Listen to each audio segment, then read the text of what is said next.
Hello, and welcome to Rest Peacefully, where we listen, relax, and drift into peaceful rest. I'm your host, Ali, and I'm so glad you've joined me tonight. Together, we'll embark on a dreamy journey through a collection of classic Robin Hood tales, including The Guest of Robin Hood, The Sheriff Who Came to Dinner with Robin Hood and Maid Marian, The Golden Arrow, and How King Richard Met Robin Hood. These timeless stories are perfect for a peaceful evening, offering a cozy escape into the magical world of Sherwood Forest. Whether you're here to unwind, relax, or drift into a deep and restful sleep, you're in the right place. If you enjoyed tonight's stories, don't forget to like this video, subscribe to the channel, and hit the notification bell so you'll never miss a new sleep story. Now, settle in, let go of the day, and allow yourself to be guided gently into rest. Let's begin. Let's take a moment to settle in and prepare for a peaceful journey into rest. Find a position that feels comfortable, whether you're lying down or sitting somewhere cozy. Let your body sink into stillness, and if you feel ready, gently close your eyes. Take a deep breath in through your nose, hold it for a moment, and exhale slowly through your mouth. Feel your body begin to soften. Let your shoulders drop, your jaw relax, and your hands and feet rest completely.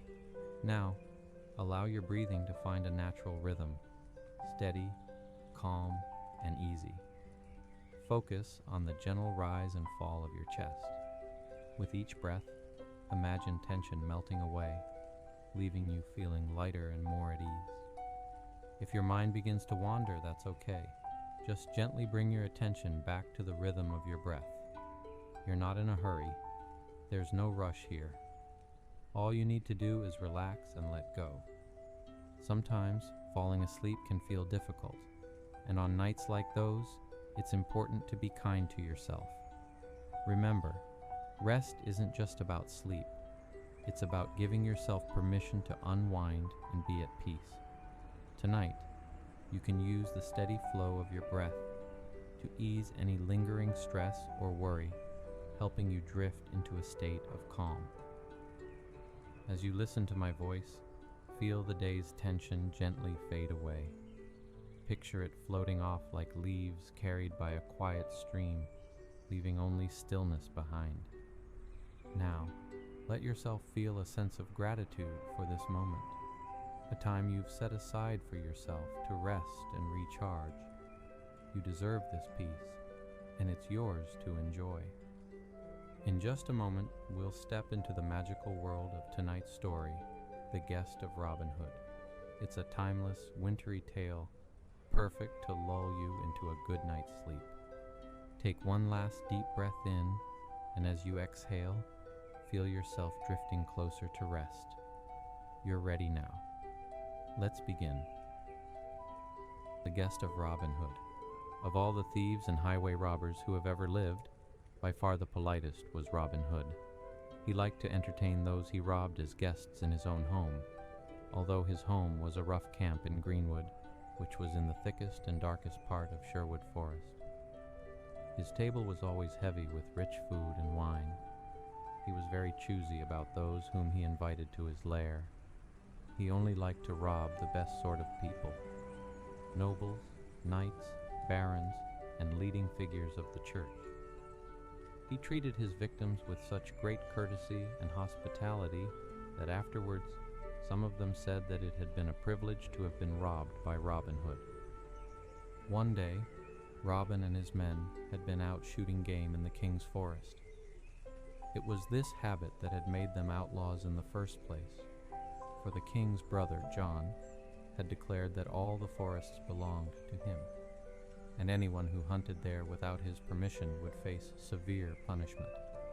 King Richard himself would not have deprived the foresters of food, but he was away fighting wars overseas. While he was away, his brother John ruled England with cruelty and injustice. On this day the hunting had been good, and Robin Hood and his men were looking forward to a fine dinner. "But let us not be greedy and keep all this fine food for ourselves," said Robin. I will not eat until I have a worthy guest at my table. Little John, go and find me a fitting guest and invite him to dine with us." Little John's real name was John Little, but everyone called him Little John because he was so huge. He was 6 foot 5 inches tall and as broad as a tree. He was Robin's most trusted partner in crime and feared nothing and nobody, not even Robin. Although he was hungry, he agreed to go and find a guest. He took 2 of the best men, Will Scarlet and Much the miller's son. They went up to the highway to wait for a suitable guest to come along. The road was quiet, and they waited an hour or more for a suitable victim. At last, a knight came riding down the road. As he drew near, they saw that he was lost in thought, and there was a look of great sadness on his face.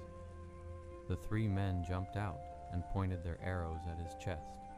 Their long bows were so powerful that they could easily pass through any armored breastplate or chainmail. "Cheer up, gentle Sir Knight," called out Little John. "You are invited to the table of my master for dinner tonight."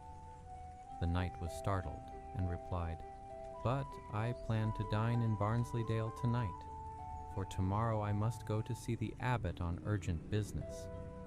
"'Tis a pity," said Little John, still aiming his arrow at the knight's chest, "for my master will take great offense should you refuse his kind invitation." "And who might your master be?" asked the knight. "His name should be known to all who pass by Sherwood Forest, for it is Robin Hood."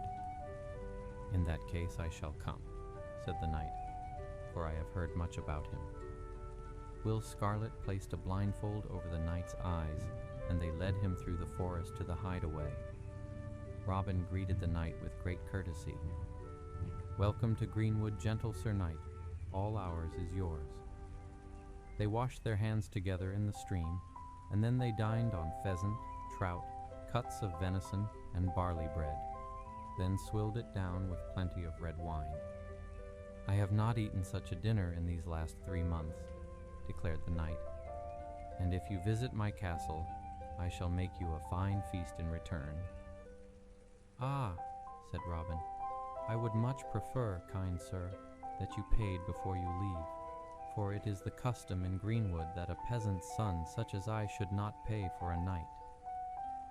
The sad expression returned to the knight's face. "I have but 10 shillings, he said. Robin had not entertained such a poor guest at his table before. "If what you say is true," he said, "I will not take 1 penny off you. Indeed, I shall lend you money from my own coffers." Robin sent Little John to look through the knight's belongings. When he had checked them, he said, "Our gentle knight is indeed a pauper." "How come so poor?" asked Robin. The sad knight told his story. He had a son who was a fine, strong, but hot-tempered young man. He liked to joust, and in a contest he had killed the son of a baron. The baron demanded blood money of 400 pounds, and if it was not paid, the knight's son would be put on trial for murder and executed. In those days, 400 pounds was a great deal of money, and although the knight had a steady income from his lands, he did not have such a sum ready to give. He was forced to borrow from a wealthy churchman, the abbot of the monastery of St. Mary. The abbot gave the knight just 3 months to repay the loan, and if he failed to pay back the money in that time, the knight must give the abbot all his land instead. The time of the loan was almost up, and the knight was traveling to the abbot to plead for more time to pay. "But the abbot did not become rich by showing mercy," said the knight, "and therefore I fully expect that by tomorrow evening I will truly be a landless pauper. I plan to take a ship and join King Richard, who is fighting in the Holy Lands." "Too many good knights are overseas," said Robin, "which is why there is so much injustice at home. No, by St. Mary, who is dear to me, I shall make you a loan of 400 pounds, and you shall repay the abbot." The next day at the monastery of St. Mary, a monk spoke to the abbot. "Your worshipful grace, today The knight must repay his loan or forfeit his lands. He will surely forfeit, replied the abbot, for I do not think he will find 400 pounds in so short a time. When the knight and Little John arrived outside the monastery, they changed into their poor clothes again, before entering and asking to see the abbot. The porter at the gate said, "That surely is the shabbiest and saddest-looking knight that I ever did see." Inside the main hall, the knight knelt down before Abbot. The abbot did not greet him, but said straight out, "Well, have you brought my money?" "Not one penny," replied the knight. The monk said, "Then why did you come to waste his grace's time like this? Your lands are lost. Go away." "I came," said the knight, "to ask for mercy and more time to pay." "You shall not have a minute more," said the abbot. "Your lands are mine. Be off." "If you give me more time, I shall serve you faithfully," said the knight. "Show mercy, for it is good to help one who has need." At this the abbot swore a great oath and roundly cursed him. "Out, false knight, speed out of my hall," he shouted. "I am no false knight," replied the debtor. With that he opened his bag and emptied the gold onto the floor. "If you had shown mercy, I would have repaid your debt and served you faithfully. But as it is, here is your money. Now the papers to my land, your grace, if you please."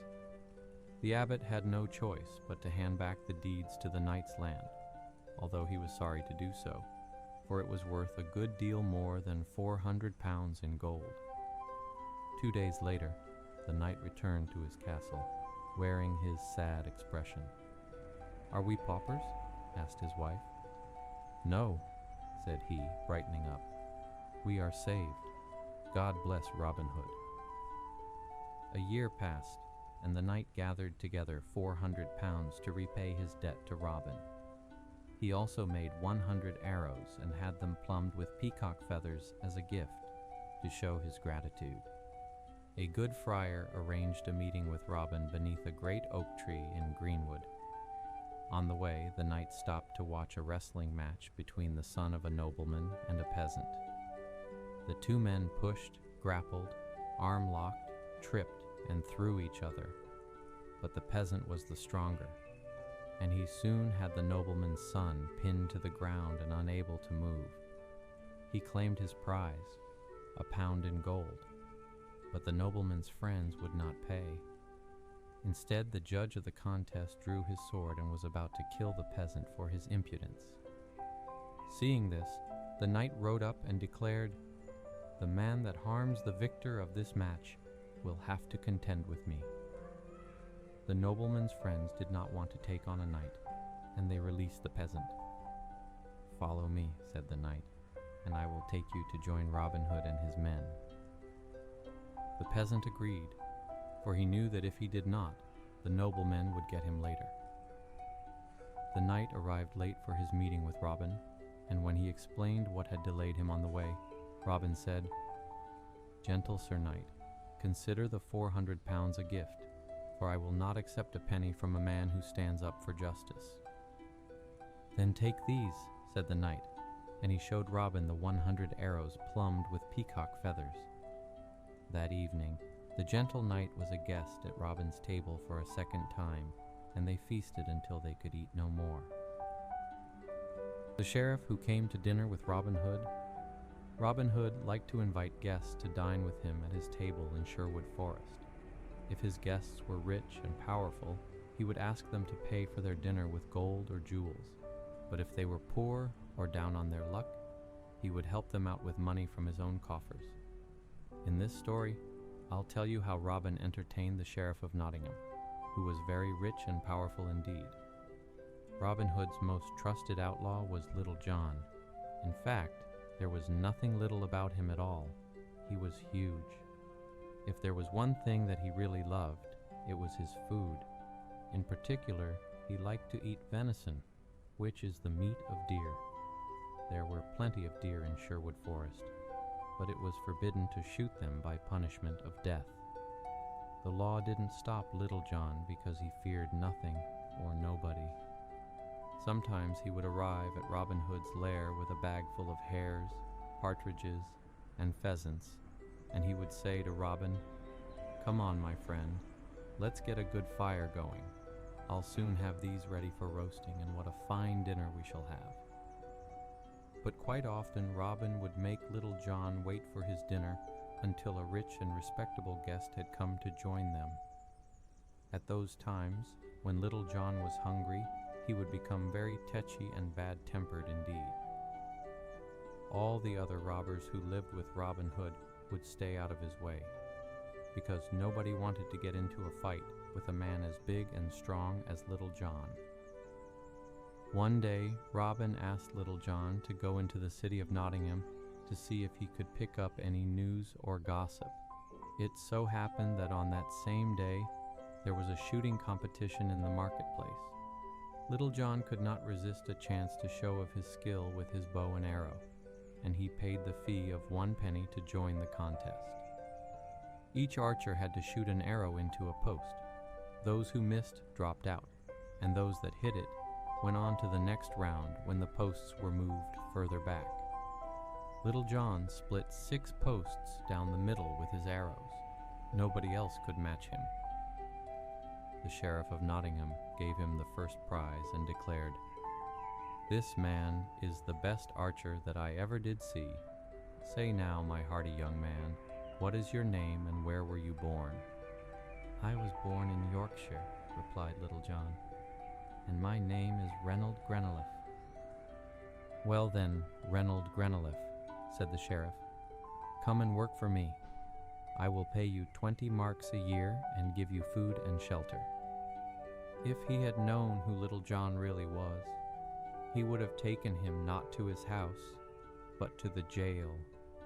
For the sheriff was the law around those parts, and the law had no greater enemies than Robin Hood and Little John. At first Little John tried to think of a cheeky reply to the sheriff's offer, and then he thought to himself, "So help me, I shall be the worst servant he ever had."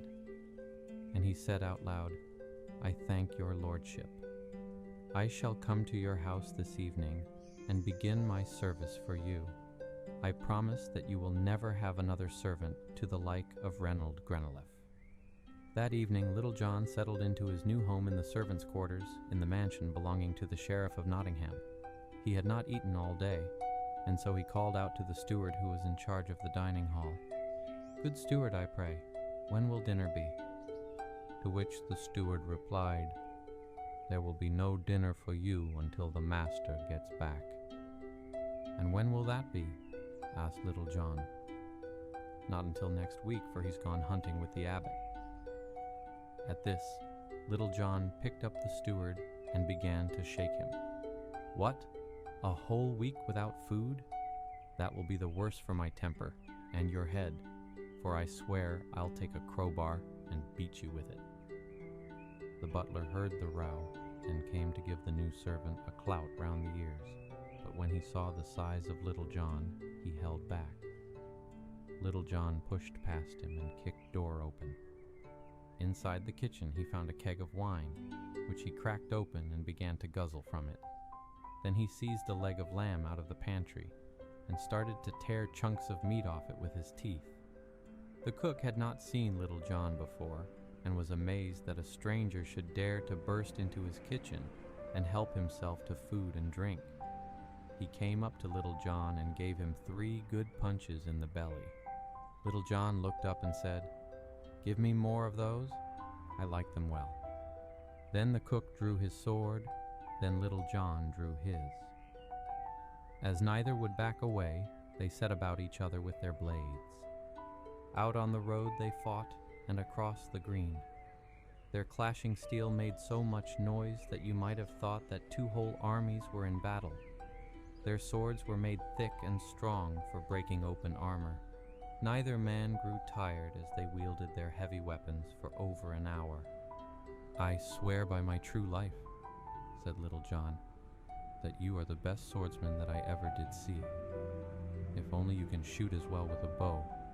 then you should come with me to Greenwood and join the band of Robin Hood. You'll have 3 new sets of clothes a year and 20 marks for your purse." And the cook replied, "Set down your sword and we shall be friends." As they were both hungry after the fight, they went back to the sheriff's house and stuffed themselves with sweet meats from the pantry. After that, they gathered all the precious things that they could find around the house. They took goblets and plates, trays and caskets, nor did they forget the silver spoons. They found a crowbar and broke into the safe, where they found plenty of money and gold coins. All this they put into a chest and rode off with it to Greenwood and Robin Hood. Robin was greatly amused by Little John's story of his time in the service of the sheriff, and he was indeed pleased with the chest full of loot. But he said, "I cannot eat off the sheriff's plate unless his lordship joins us here in Greenwood for dinner." Thinking this over, Little John said, "Then let me fetch the sheriff to you." He rode off across the forest to the sheriff's hunting lodge and waited for him to return back from the day's hunting with his hounds. When the sheriff saw his new servant, he said, "So look who it is, Reynold Grenelef. What brings you here, my man?" Little John knelt before him and said, "Good master, 5 miles from here is one of the fairest sights I ever did see, tender young hares and a herd of 60 or more deer. I did not dare aim my arrows for fear of the law, but thought I'd come and to tell you what I saw." The sheriff replied that it would be a delight to watch Little John display his hunting skills with the longbow and arrow, and added, "Fear not the law, for I am the law here, and I would love to see this sport." Then Little John led the sheriff across the forest, but not to the hunting grounds, for he took him instead to the camp of Robin Hood and his band of outlaws. When the sheriff saw that he was surrounded by brigands, he exclaimed, "Reynold Grenelef, you have betrayed me." Little John replied with, "Master, I swear it was not my fault, for your steward and your butler would not give me dinner." Then Little John made the sheriff take off his fine clothes and gave them to his cook, who put them on. Robin invited the sheriff, just wearing his shirt and breeches, to sit down at his table with his cook on one side and his servant, Little John, on the other. He placed before him his own silver plate and filled his own goblet with wine. The feast was a good one, but the sheriff had lost his appetite. He did not believe that he would leave the forest alive. "Cheer up, Lord Sheriff," said Robin, "for I give you your life. You can live here with me for a year, and I'll teach you to be an outlaw." The sheriff replied, "Better that in the morning you cut off my head." So Robin said, "Better in the morning that you should go free, but first you must swear an oath by Saint. Marry that you will never do any harm to me or my men." The sheriff was too proud to agree to such a promise right away, but in the morning, after a night as the guest of Robin Hood, he thought better of it, and he agreed to swear the oath. "For as long as I live, I shall be Robin Hood's best friend, and if any day or night, by water or by land, I shall ever find Robin Hood or any of his men, I shall help them in any way I can." When he had sworn his oath, the sheriff went on his way home, still wearing just his shirt and breeches, and riding on a mule. Robin Hood and Maid Marian. More than 800 years ago, a coach and horses were passing through Sherwood Forest. The passengers inside the carriage were a rich and important family, and they were guarded by 4 soldiers riding on horseback, 2 out in front and 2 behind. Even so, when they came to the part of the forest known as Greenwood, the father became nervous, because he knew that it was thick with thieves and bandits. His wife noticed that his finger was tapping on his knee, and she put her hand on top of his to calm his nerves. His beautiful daughter, whose name was Marian, closed her eyes and managed to fall asleep to the rocking of the carriage. "If the bandits attack," thought the father, "I will give up my gold, but I only pray that they do not touch a hair on the head of my dear Marian." Then what he feared happened. At first, the family did not even realize that they were being attacked. The robbers jumped down from the trees above and pulled the soldiers off their horses and onto the ground. It was all so skillfully planned that the guards were overpowered in less than a minute. The coach driver tried to whip up the horses to make them fly forward, and that alerted the family. But it was useless, for a tree lay across the road and he had to pull them up sharp with a jolt. They were caught in a trap. The father expected to hear the age-old cry of highwaymen, "Stand and deliver," which meant that they were to get out of the carriage and hand over their valuables. Instead, there was a polite tap on the door of the carriage, and a voice said, "Dear sir, be so kind as to step outside." "Ah, they mock me," he said to his wife. As his foot set down on the road, he noticed that his knee was wobbling. He found himself facing a young man dressed in green. Behind him stood 6 men, dressed in the same color and armed with swords and longbows. "Here," said the father, "take this purse of gold. Only I beg you, do not touch my wife or daughter. I swear by St. Mary and all that is sacred that they have no jewels or valuables about their persons." In fact, this was not true. His wife was at that moment busy stuffing her jewels down the front of her dress. "Good gracious," said the leader of the bandits, "what do you take me for? I would do no harm to a lady." At that moment, Maid Marian jumped down out of the carriage. "What are you doing?" cried the father. "Get back, dear, this instant!" But Maid Marian was a high-spirited young lady with a fiery temper. She went up to the bandit leader and slapped him around the face. "Take that, you coward," she said. "Give me a sword and I'll show you a fight." The father was horrified, for he had no idea that his daughter practiced fencing with her brothers and was more skilled with a sword than any of them. She was no mean shot with a longbow and arrow too, but he had no inkling of that either. The robber touched the side of his face where she had swiped him. "I would that it were a kiss," he said, "but your hand stings sweetly all the same. Now, my beautiful Amazon, spare your temper. In return for the gold your father has just given me, and for which I am truly grateful, my men shall ride behind your carriage to the edge of the forest and ensure that no criminals attack you. For I'm sorry to say that this forest is full of the worst sort of people." Maid Marian slapped him again round the face and then got back into the carriage with hot tears in her eyes. But the bandits were true to their word and gave the family their protection to the edge of the forest. Before they parted, the leader of the robbers once more tapped on the door of the carriage. He wished his victims a safe journey to their home. "And my lady," he said to Maid Marian, "I so desire to have the pleasure of setting eyes on you once again. Pray, do tell me your name." At first she did not want to reply, but then she said softly, "Marian."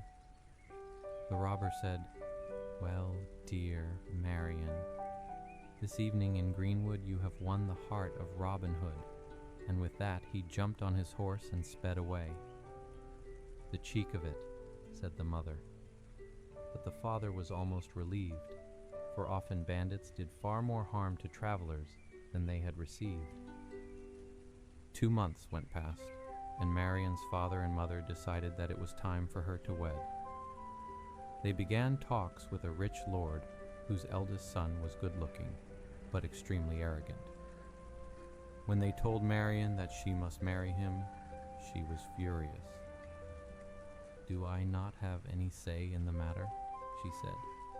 "My dear," said her father, "you are young and do not know what is best for you." But Marian's character was not the sort that could be forced to do anything unless she wanted it herself. She resolved to run away.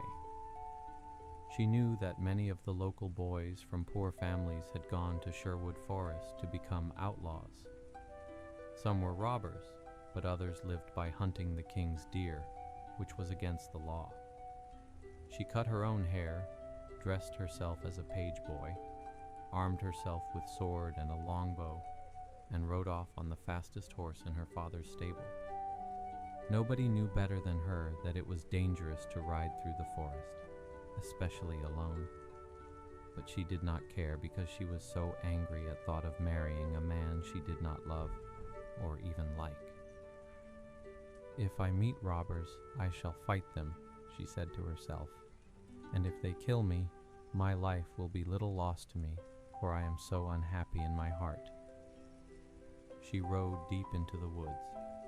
Eventually she found a clearing in which there stood an old log cabin. It was half fallen down, but she thought that she would mend it and live there. She would survive by hunting and fishing. As she was hungry, she sat down to eat the bread and cheese that she had brought with her. While she was doing this, she heard footsteps, and she jumped to her feet, her sword in hand. A man appeared, dressed in green, and she recognized him right away as Robin Hood, who had attacked her family. "Hold back," she called out, pointing her sword at him, "for if you try to rob me, it will cost you your life." Robin was interested to find this spirited lad with no sign of any bristle on his chin. "Young boy," he said, "put down your sword, for I mean you no harm. I am just an innocent forester, and I came here to mend my cabin." "No, you're not," said Marian. "You're Robin Hood, the notorious outlaw. Take one step closer, and I'll run you through." For in truth, what made Marian so angry was that he had not recognized her. So much for his sweet words about winning his heart, she said to himself. It was all meaningless hot air. I'll show him. Seeing the sword painting dangerously towards him, Robin drew his own sword, meaning to use it to push Marian's aside, but she saw what was happening and thrust forward. He only just managed to deflect her sword from cutting his ear, and then they fought. They clashed, they thrust, they parried, they twirled. Marian drew blood from Robin's cheek, and that inflamed his anger. He fought back with all his strength, but she was nimble-footed and skilled. Even so, she took a cut above her eye. Now she was blinded by her own blood, and she was cutting wildly about her with her sword. Robin managed to get behind her and wrestle her to the ground. "Gently, gently," he was saying. "Calm yourself now. Time to stop fighting and be friends. I could use a boy like you in my band of followers." He allowed Marian to turn round, and now he was looking into her face. "You faithless man," she said. "You do not know me." But he did, and he kissed her on the lips. And that's the story of how Maid Marian came to join Robin Hood and his men in Sherwood Forest. The Golden Arrow. I've told you before how Robin Hood once tricked the Sheriff of Nottingham into coming to dinner with him in Greenwood. At the end of the dinner, Robin forced the sheriff to swear an oath never to harm Robin or his men. In this story, we shall hear if the sheriff was true to his word. The Sheriff of Nottingham did not forget how Robin Hood had invited him to dinner under the trees of Greenwood. Some time after that memorable dinner, the sheriff was drinking ale with his friend, the abbot. "Let no one say that I am an ill-mannered man," he mused. "One favor deserves another. It is time for me to return an invitation to Robin Hood and pay his hospitality back in kind." The abbot shook his head. "The outlaw has not remained at large for so long by being a simpleton. I do not think that he will walk so easily into your hospitable trap." The sheriff smiled over the top of his tankard of frothy brown ale, and the abbot realized by the self-satisfied curl of his friend's upper lip that the sheriff was confident of his plan. "My dear abbot," said the sheriff, "you are right to say that we are facing no straightforward villain. I do not have in mind a polite note addressed to Robin Hood in his robber's lair in Greenwood. I have a more subtle plan. But he shall prove unable to resist my invitation to the gallows, all the more because I shall send it indirectly." The sheriff's plan came quite naturally to him. Like most men, he loved to watch a good sporting contest. And in those days, the most popular sport in England was archery. Everyone knew that the title for the finest archer in all the north of England belonged by right to Robin Hood. The sheriff decided to give the outlaw a chance to claim his title. He ordered that on a certain day an archery contest would be held on the field outside the city walls. The trophy was to be an arrow, the like of which had not been seen in England. Its shaft was made of white gold, and it was tipped and feathered with yellow gold. When Robin heard news of the contest, he thought what a fine thing it would be to claim the prize from the hand of the sheriff himself. The very idea made him chuckle, for all the people of Nottingham would see how their chief lawkeeper was powerless to arrest the county's most notorious outlaw. Robin blew his horn to call his followers to meet around the oldest yew tree in Greenwood. He spoke to his faithful outlaws like this: "Men, in a week's time we shall go to Nottingham and take part in the sheriff's own shooting match, for I crave to bring the golden arrow back to Greenwood." The outlaws were far from overjoyed to hear this plan, for in their hearts they thought it was perhaps a little too bold. "Have no fear," said Robin, "for the sheriff stood under this very yew tree and swore an oath by St. Mary that he would never do us any harm." To this, Little John added, "Aye, that he did, and in a week's time we shall discover if the sheriff is a man of his word." On the day of the contest, Robin and over 100 of his men gathered on the field of the contest. Robin ordered that just he and the 5 best shots in his band would take part in the match. The others were to crowd around them, so that Robin would not be recognized until he stepped forward to aim at the target. For more disguise, he wore a hood over his head.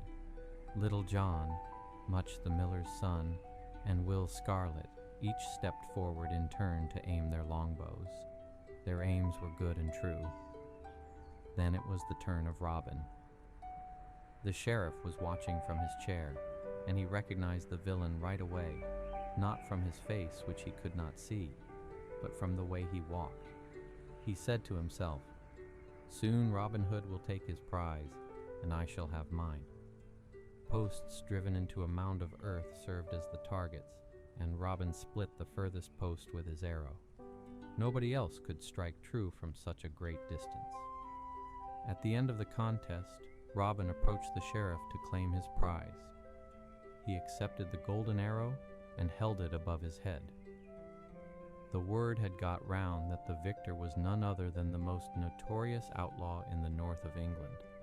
Some people in the crowd cheered, others jeered, and still more kept quiet, for they did not dare to show their support or opposition for the sheriff's deadliest enemy. While Robin was still holding up the prize, a horn sounded, and the sheriff's men began to rush at Robin. The outlaws of Greenwood were ready for treachery such as this, and held their longbows bent and ready to fire. They shot their arrows into the sheriff's men, and many of them fell dead. Then arrows began to fly in both directions and at most of the crowd. Jose, who did not care to join in the fight on either side, ran for the city gates. A great many arrows were let loose, a great many tunics were split, and a great many men received wounds. An arrow struck Little John in the knee, and he was unable to stay standing. "Robin," he called out, "if I have served you well and true, do not let me fall into the hands of the sheriff while I am still breathing. Take my broad sword and strike me on the head. Cut me deep and wide until no life is left in me." But Robin replied, "I would not let you be slain for all the gold in England, even if it were laid out before me." Much the miller's son added, "God forbid that we shall be parted."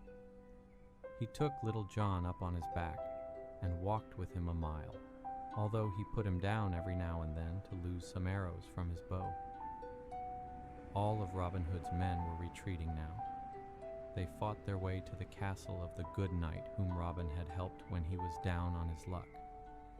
It was a strong building, with a double moat and high walls. Once the whole band of outlaws were inside, The knight ordered his guards to raise the drawbridge and shut all the gates. The sheriff's men surrounded the castle, but they were not strong enough to break their way in, and the knight welcomed his old friend. "Dear Robin, of all the men in the world, I love you most. You shall stay safe in my castle, and let the sheriff lay siege to us if he wishes. We have enough food and drink, not just to survive for 40 days, but to feast upon." After a while, the sheriff himself came up the gate carrying the white flag of truce, for he wished to negotiate. The knight stood on the walls to hear what he had to say. "Good night," he called out. "Do you wish to be a traitor to your king? For you are keeping his enemies safe against the law." The knight replied, "I swear by all my lands that I am indeed keeping Robin Hood safe, and I will never betray him, for he is my truest friend."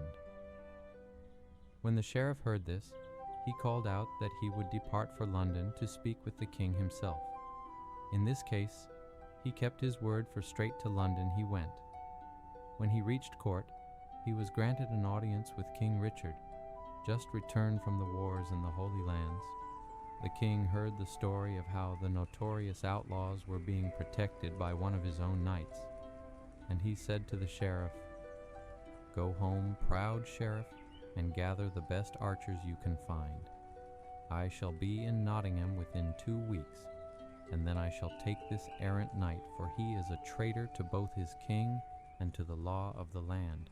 And as for Robin Hood, never have I heard of such a popular criminal. I am curious to know how one man can break so many laws in a single lifetime. It is my royal intention to look this extraordinary outlaw in the eye before he meets his just deserts." And that's the story of Robin Hood and the Golden Arrow.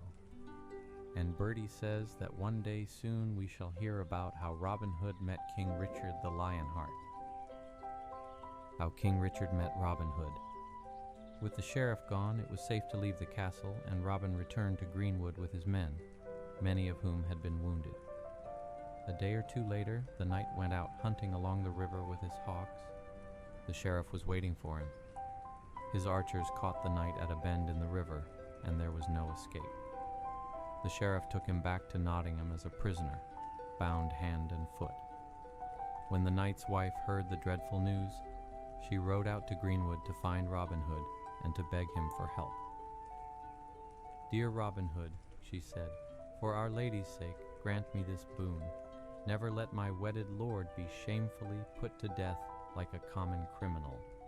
Robin, who himself was no common criminal, would not leave his friend to such a fate. He chose 20 of his best archers, and they rode straight into the city of Nottingham, not even bothering to wear disguises. They found the sheriff and his bodyguards on the steps of the law courts. "Good sir, what news of the king?" called out Robin. He did not wait for a reply, and fired his arrow directly at his enemy, the sheriff, striking him dead. Then his men attacked the guards with their swords and put them to flight. They rushed into the courts and down to the cells, where they found their friend. "Good Sir Knight," called out Robin, "come with me to Greenwood through the moss, the mire, and the fen." The knight was only too happy to ride with Robin to the forest and to freedom. News of this lawlessness soon reached the king in London, and he decided to waste no more time in coming to Nottingham to restore order. When the King Richard reached the city, he called all the elders and local dignitaries to a council. "This is my decree," said the king. "Whosoever shall bring me the head of the errant knight will receive his castle and all his lands." Many around the table murmured their approval, and only one wise old knight dared to speak an opposing view.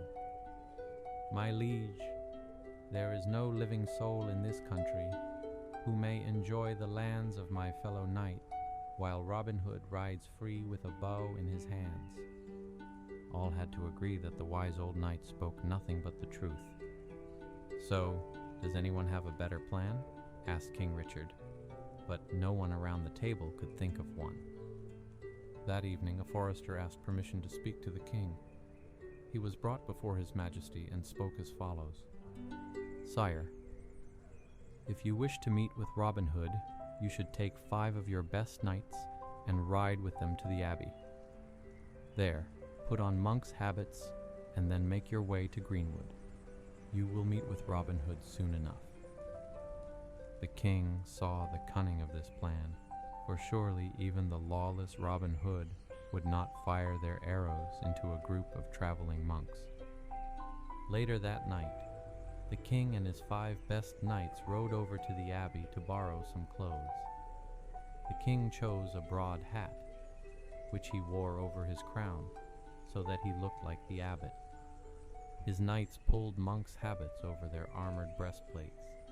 The king did not have to travel for very long through Sherwood Forest before he met with Robin's men. Naturally, the outlaws believed him to be the abbot, who was famous for his high living and his greed.